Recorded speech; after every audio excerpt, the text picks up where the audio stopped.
Hey mamas, welcome back to Cloth Diaper Sewing Month. Right now I'm going to be making a cloth diaper pail liner, and this is to put inside a trash can or a bucket. It's not a regular wet bag, not the kind that you would take with you, not the kind that you might set on the toilet bowl or the sink, not the kind that you might hang from a towel bar. This is the kind that is either in your laundry room, or if you have a diaper pail or trash can in the bathroom. This would be the one to keep at home, where the majority of your diapers get stored in between washing days.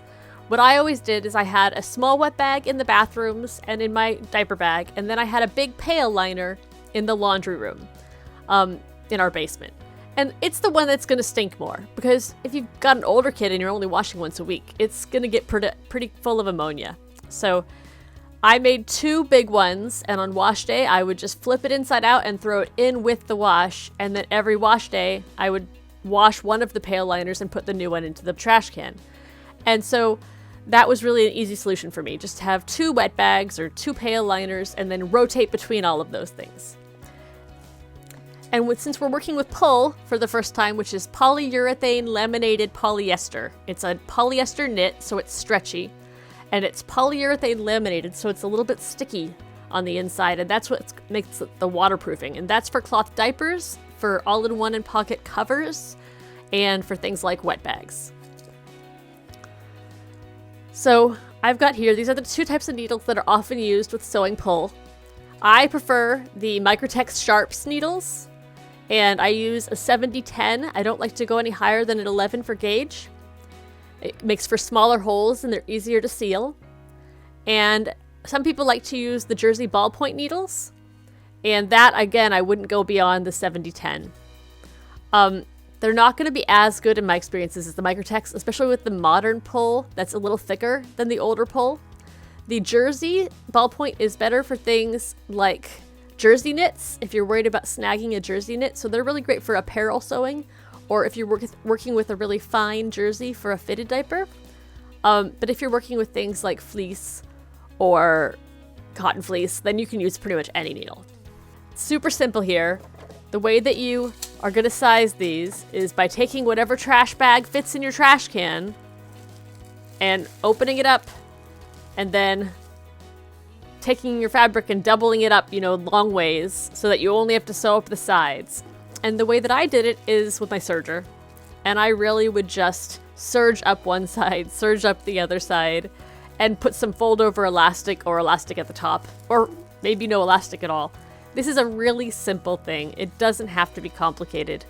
But if you want to sell them, or you want to make nice ones, or you want to make them for a gift, or you just like really nice finished looking things, and you don't have a serger, you can use the same kind of double seam that I did for my gift bag. I think it's called a French seam, I'm not sure. And that's where you sew it right side in, then inside out, and you get this nice hidden seam on the inside.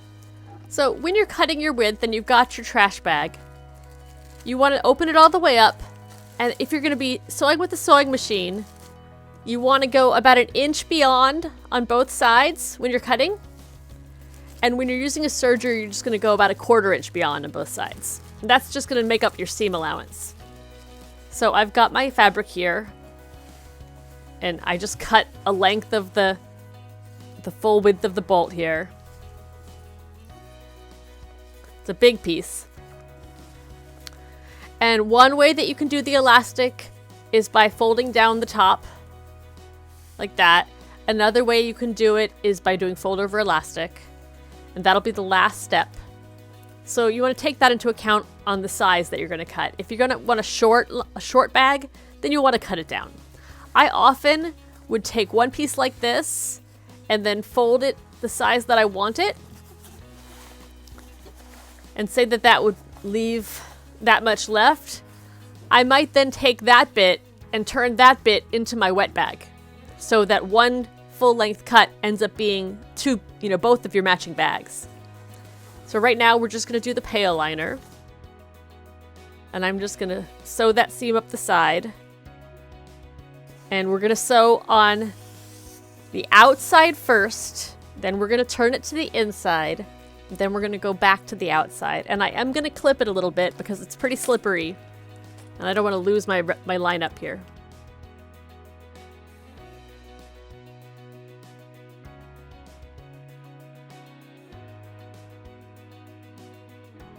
I'm going to do a cased elastic with this, even though I usually used fold over elastic just to make it quick. But I'm going to do cased elastic. So I'm just going to start about 2.5 to 3 inches down on the side. And I'm just going to sew it with the width of my sewing foot as my guide.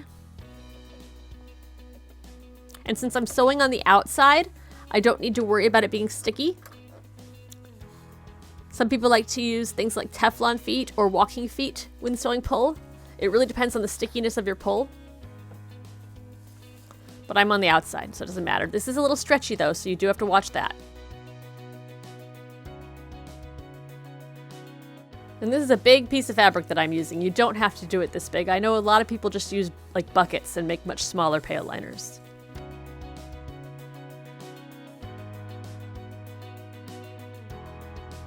You also don't need to use pull for a pail liner at all. If your trash can is just plastic or washable and it's easy for you to just rinse it out, you could just use a canvas bag or a laundry bag.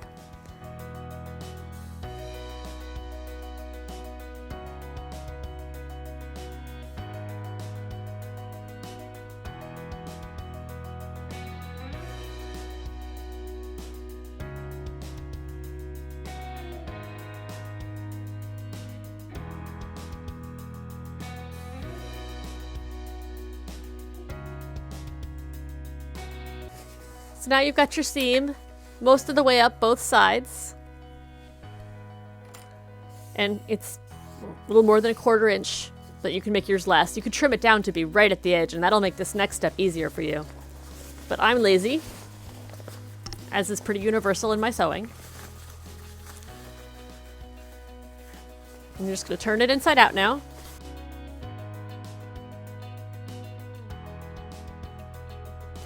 And now you can clip or whatever you'd like to make it easier to sew this next part. You don't want to iron pull though. It'll just melt.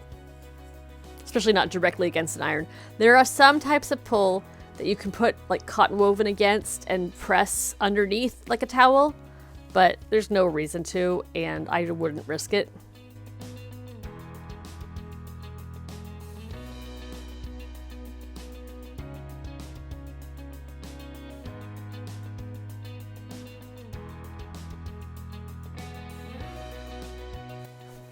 Okay, now we're going to take it and we're going to sew on the inside edge, and we're going to go past where our turn seam is. So we're going to sew it a little bit further in, and that's why if you do want to trim it, that'll make this part easier, but I'm just going to leave a wider fold because it doesn't matter. It's on the inside. Nobody's going to see it. It just makes it a little thicker at the edge.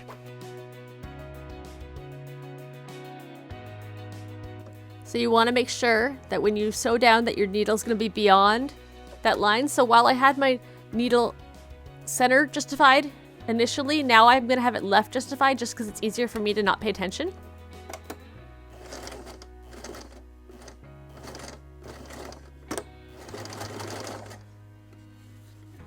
And then just go slow.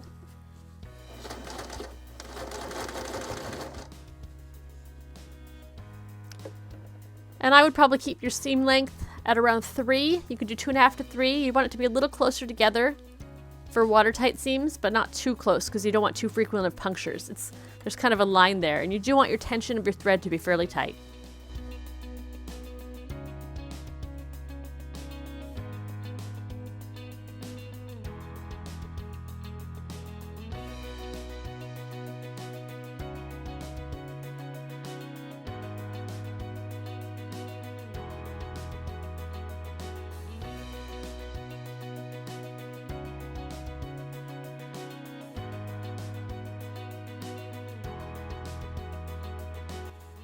Okay, now you're just going to clip and sew the other side as well.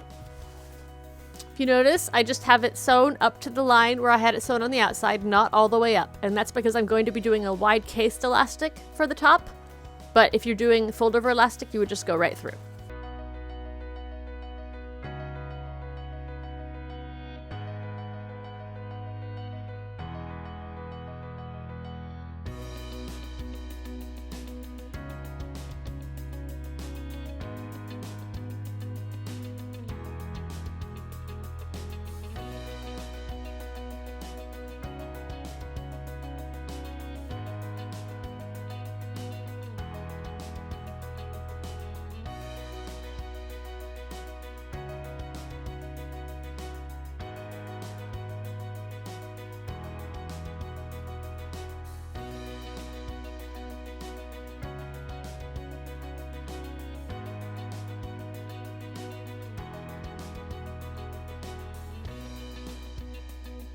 So now we're going to turn it right side in. And things like this can be used if you do water sports. You can use it as a wet bag for that. It's not going to be as durable as the outdoor gear ones, but it works fine to keep things dry, not just to keep wet in. Also, I had some leftover yardage when my kids were preschool age, and I made some snow cover-ups for them, not really snow bibs, but snow shells to wear over fleece pants, and that worked really well. You can find other uses for pull if you end up with some around when the kids are older, or if your wet bag stays in good shape. That's a lot of yardage, and you can totally reuse it. Okay, so there's my bag all turned. It's got its little hidden seam on the inside for extra waterproofing. But like I said, the way that I usually did it is I usually just surged. Zoop up the side. Super lazy, I know. So now you're going to do your elastic casings, and one thing you can do, since it is going to be about an inch, or not quite an inch, but almost an inch narrower at the body than at the top here, is you can trim this top down a little bit. And you can do that for a couple reasons. You can have access to a drawstring or to your elastic that way. Or you can just do it because it looks a little nicer, but it doesn't need to be perfect at the top because it's not going to be sealed. So I just take it and I just kind of cut a notch out.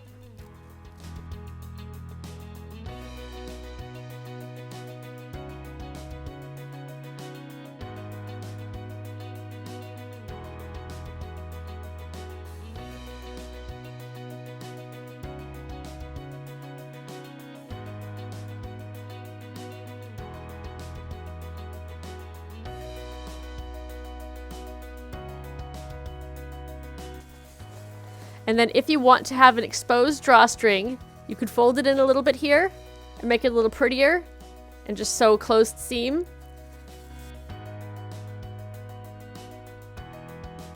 Maybe I'll make it drawstring. Haven't decided yet.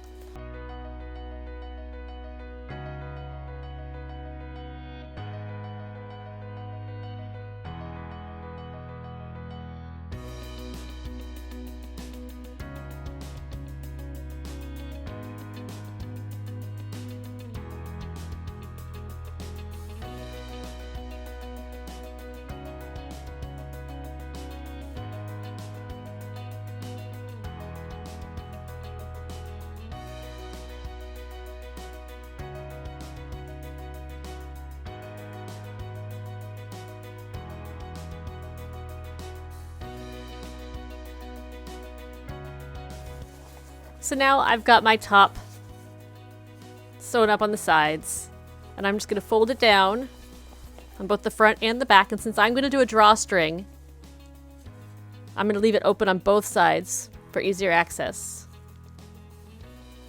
And then I'm just going to sew down each side.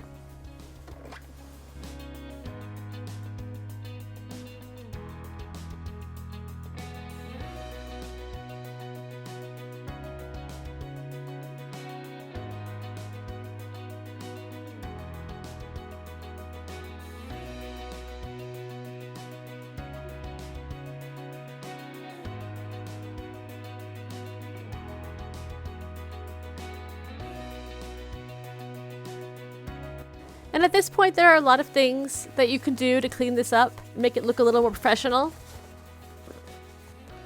I've obviously, used white thread so that it's easy to see, so this isn't going to look great. But one thing you can do is here on the edge where you've just got your raw cut edge, now that you've got this casing channel made, you can go and just sew up that little bit there to seal it off. And just go back and forth a little bit, make it a nice reinforced edge.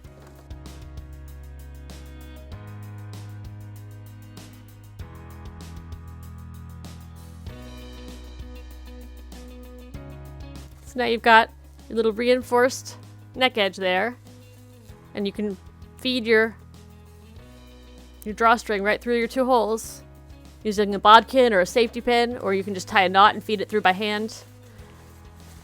The pull is a little sticky, so it's not going to be as easy to feed as some other things.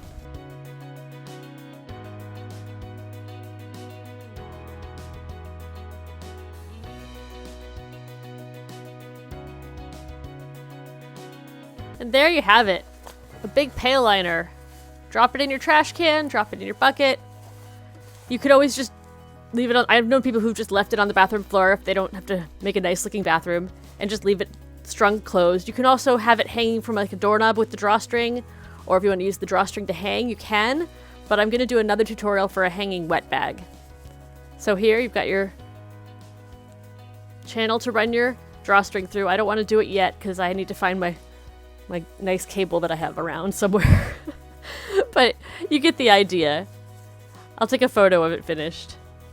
Put it on the blog. It's really nice. It's got this nice close seam, no rough edges. When I do put them through the wash, I do tend to turn them inside out as I'm dumping the diapers out, and that way they get washed really well. And this is what the inside looks like.